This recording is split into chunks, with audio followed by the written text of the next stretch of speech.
उत्तराखंड वक्फ board के chairman Shadab Shams ने संसद में पेश होने वाले वक्फ बोर्ड संशोधन बिल का समर्थन किया है। उन्होंने कहा कि वक्फ बोर्ड के अधिकारियों को कम करना सही है।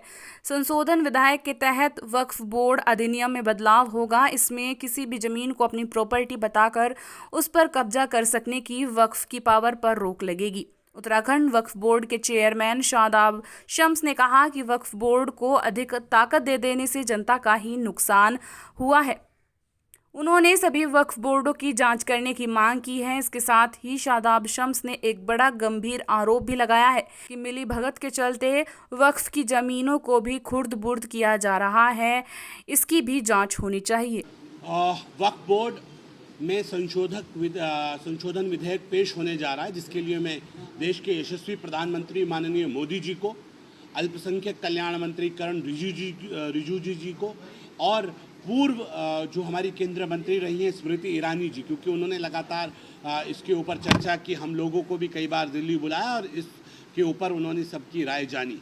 उनको भी मैं बधाई देता हूं कि एक ईमानदार कोशिश, कई बार ज़्यादा ताकत देना भी नुकसानदायक होता है। वक्फ एक्ट को ज़्यादा ताकत देने के कई खामियाजा जो हुआ, वो कई सारे विषय हमारे सामने भी आए। देहरादून में भी एक ऐसा विषय है जो हमारे सामने आया था, जिसमें ज़्यादा पावर देने से भी जो आम व्यक्ति हैं उनको नुकसान होता है।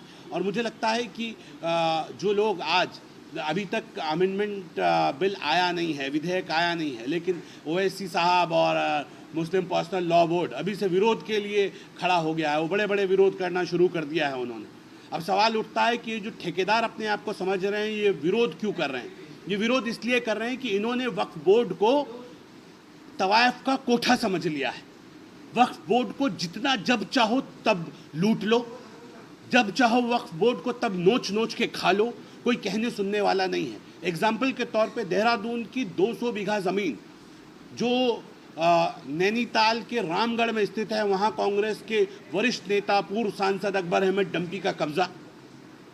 एक दूसरे कांग्रेस के सांसद हैं सईदुज़्ज़मा, उनका कलियर में वक्फ की संपत्ति पे कब्जा, उनको धारा 54 का नोटिस जारी किया।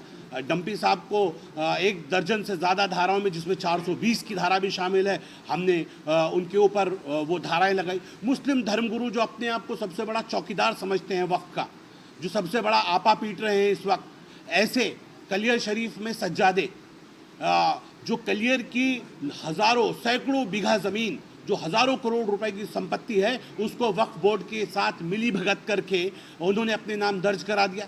वक्फ बोर्ड तो केस हारने के पैसे लेता है, जानबूझ के अपने मुकदमे को स्वयं हारता है, पैसे की सेटिंग